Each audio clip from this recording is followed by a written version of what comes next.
11월 24일 금요일 소망의 풍성함이란 제목으로 히브리서 6장 9에서 20절의 말씀입니다. 사랑의 하나님 감사합니다. 오늘도 말씀 묵상의 시간을 주심에 감사합니다. 이 시간을 통하여서 하나님의 말씀이 들리고 복음이 들리기 원합니다. 구속사의 말씀이 깨달아질 수 있는 은혜를 주시옵소서. 오늘 말씀이 제게 주시는 하나님의 음성으로 들을 수 있도록 성령님 도와주시옵소서. 말씀대로 믿고 살고 누린 인생이 되게 하시고 이 시간도 함께하여 주시옵소서. 감사드리옵고 예수님의 거룩하신 이름으로 기도드립니다. 아멘.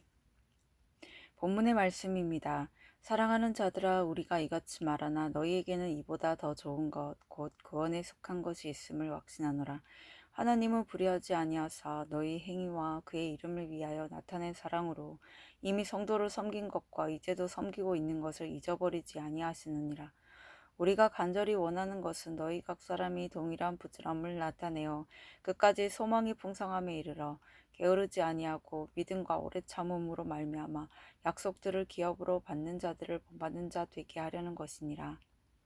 하나님이 아브라함에게 약속하실 때에 가리켜 맹세할 자가 자기보다 더 큰 이가 없으므로 자기를 가리켜 맹세하여 이르시되 내가 반드시 너에게 복주고 복주며 너를 번성하게 하고 번성하게 하리라 하셨더니 그가 이같이 오래 참아 약속을 받았느니라. 사람들은 자기보다 더 큰 자를 가리켜 맹세하나니 맹세는 그들이 다투는 모든 일의 최후 확정이니라. 하나님은 약속을 기업으로 받는 자들에게 그 뜻이 변하지 아니함을 충분히 나타내시려고 그 일을 맹세로 보증하셨나니 이는 하나님이 거짓말을 하실 수 없는 이 두 가지 변하지 못할 사실로 말미암아 앞에 있는 소망을 얻으려고 피난처를 찾은 우리에게 큰 안위를 받게 하려 하심이라. 우리가 이 소망을 가지고 있는 것은 영혼의 닭 같아서 튼튼하고 견고하여 휘장 안에 들어가나니 그리로 앞서가신 예수께서 멜기세덱의 반차를 따라 영원히 대제사장이 되어 우리를 위하여 들어가셨느니라. 아멘. 도움말입니다. 보증하다는 어떤 사물이나 사람에 대하여 책임지고 틀림이 없음을 증명하다는 뜻이고, 아니는 몸을 편안하게 하고 마음을 위로함으로 여기서는 위로와 용기라는 뜻입니다. 닻은 배를 한 곳에 머물러 있게 하고자 줄에 매어 물 밑바닥으로 가라앉히는 갈고리가 달린 기구입니다. 반차는 계통, 직분을 말합니다. 본문 요약입니다. 우리는 각자 동일한 부지런함으로 소망이 풍성함에 이르러야 합니다. 하나님은 아브라함에게 자기를 가리켜 맹세하셨고 아브라함은 오래 참음으로 그 약속을 받았습니다. 이 소망은 영혼의 닭과 같아서 영원한 대제사장 대신 예수님을 따라 우리 또한 휘장 안에 들어가게 합니다. 오늘의 중보기도입니다. 다음 세대가 하나님의 약속을 붙잡고 믿음과 오래 참음으로 성숙해져서 소망의 풍성함에 이르게 하옵소서. 아멘. 본문의 해설입니다. 첫 번째, 구원에 속한 자 9에서 12절의 내용입니다.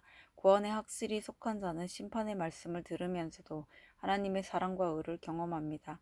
또한 그는 자기와 마음이 잘 맞는 사람뿐만 아니라 마음이 맞지 않는 사람이라 할지라도 함께 구원에 속한 자로서 하나님의 이름을 위해 그를 사랑으로 섬깁니다. 하나님이 우리에게 바라시는 것은 우리가 서로 부지런히 사랑하며 믿음의 성숙을 향해 나아가는 것입니다. 하나님은 내가 세상에서 성공한 자가 아니라 힘든 현실 가운데서도 약속을 믿으며 소망 중에 기뻐하는 자를 본받기 원하십니다. 적용 질문입니다. 나는 구원에 속한 자로서 심판의 말씀을 들을 때에도 하나님의 사랑과 의를 경험합니까? 나는 지금 누구를 본받으려고 부지런히 노력합니까? 두 번째, 오래 참음 13에서 16절의 내용입니다. 아브라함은 약속을 오래 참음으로 받았습니다. 그는 하나님이 약속하신 지 25년 만에 아들 이삭을 얻었고 수천 년이 흘러 아브라함의 씨 그리스도께서 이 땅에 오심으로 천하 만민이 복을 받게 되었습니다. 아브라함의 영적 자녀인 우리도 이 약속의 주인공입니다. 우리는 하나님이 내 인생을 이 약속으로 최후 확정해 주실 줄 믿으며 오래 참아야 합니다. 소망 가운데 약속을 붙잡고 인내하는 성도에게 하나님이 반드시 복을 주십니다. 적용 질문입니다. 하나님이 내게 맹세하신 약속과 세상이 내게 한 약속 중 무엇을 더 신뢰합니까? 하나님의 약속을 믿는 내가 오래 참아야 할 것은 무엇입니까? 세 번째, 우리가 가진 소망 17에서 20절의 내용입니다. 보이지 않는 하나님의 약속을 받으려면 믿음과 오래 참음이 필요합니다. 그런데 연약한 우리는 하나님의 약속이 변할 것만 같아 불안해합니다. 따라서 우리는 구원의 소망을 얻고자 공동체라는 피난처를 찾아야 합니다. 그곳에서 우리는 주님이 우리를 어떻게 구원하시고 복 주시는지를 보며 큰 위로를 받습니다. 영원한 대제사장 예수님을 의지하여 나도 남들에게 구원의 소망을 주고자 살아갈 때 그 소망은 영혼의 닭같이 견고해집니다. 적용 질문입니다. 소망과 위로를 얻고자 내가 찾는 피난처는 무엇입니까? 나는 구원의 소망을 주시는 예수님을 의지하여 다른 사람들에게 어떻게 그 소망을 전하고 있습니까? 오늘 기도하기는 심판 속에서도 하나님의 사랑과 공의를 깨닫고 지체들을 부지런히 사랑하게 하옵소서. 하나님이 반드시 저에게 복 주신다는 약속을 소망 가운데 오래 참음으로 받게 하옵소서. 구원의 소망을 나누는 공동체를 피난처 삼으면서 이 소망을 다른 사람들에게 나누며 살게 하옵소서. 아멘. 묵상 간증입니다. 참은 건 내가 아니야란 제목으로 김보리님의 말씀 적용글입니다. 모태 신앙인으로 태어난 저는 가난하고 불우한 가정 환경에서 탈출하는 것을 구원이라 여겼습니다. 폭력과 학대를 일삼으며 수없이 바람 피우시는 아버지와 무심하고 병약한 어머니를 보고 자랐기 때문입니다. 그러다 저는 하나님을 인격적으로 만났지만 여전히 구원보다 세상 번성이 좋았습니다. 그래서 재수하여 원하는 대학에 진학한 뒤 가족의 품을 떠나 내 힘과 지혜로 세상 기업을 쫓았습니다. 교회를 다니면서도 잘난 인생만 꿈꾸기에 음란한 연애를 5년이나 지속했습니다. 또한 대학 졸업 후 사회에서 힘든 상사를 만나 가중 고생을 하면서도 시간이 아까워 교회 뜰만 밟았습니다. 가정 환경에서 벗어난 것을 평안이라 착각하며 홀로 칩거하는 저는 우울증과 강박증, 그리고 허리 디스크로 물질과 건강, 관계까지 다 잃고 나서야 믿음의 공동체를 찾았습니다.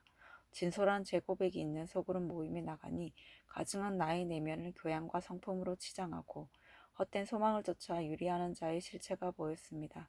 그리고 공동체와 말씀으로 형편없는 나의 모습을 직면하고 음란과 거짓된 삶의 죄들을 숨김없이 고백하니 몸과 마음이 살아났습니다. 힘든 환경 속에 고아같이 벌어진 인생이라 생각하며 이를 악물고 살았는데 그 환경이 바로 교만한 나를 멈춰 세우시고 하나님의 약속을 기업으로 주시려는 큰 보호막이었음이 깨달아져 회개하게 되었습니다. 그렇게 오래 참음으로 저를 기다려주신 하나님의 사랑을 알게 되자 가정과 직장에서 저의 역할과 질서를 지킬 수 있게 되었습니다. 그리고 가족에게 늘 약점만 지적한 것을 사과했습니다. 이처럼 하나님은 닷없는 배처럼 세상에서 유리하다 죽을 뻔한 저를 튼튼하고 견고한 말씀과 공동체 안으로 들이시고 예수님을 저의 참 소망으로 삼게 하셨습니다. 약속들을 기업으로 받은 인생인 것을 기억하며 끝까지 소망의 풍성함에 이를 수 있도록 방황하는 지체들을 부지런히 섬기겠습니다. 이분에 적용하기는 교회를 떠나 방황하는 친구에게 큐티인을 전해주며 저의 간증을 나누겠습니다. 청년부 소그룹 주체들을 위해 아침 저녁으로 부지런히 기도하겠습니다. 입니다.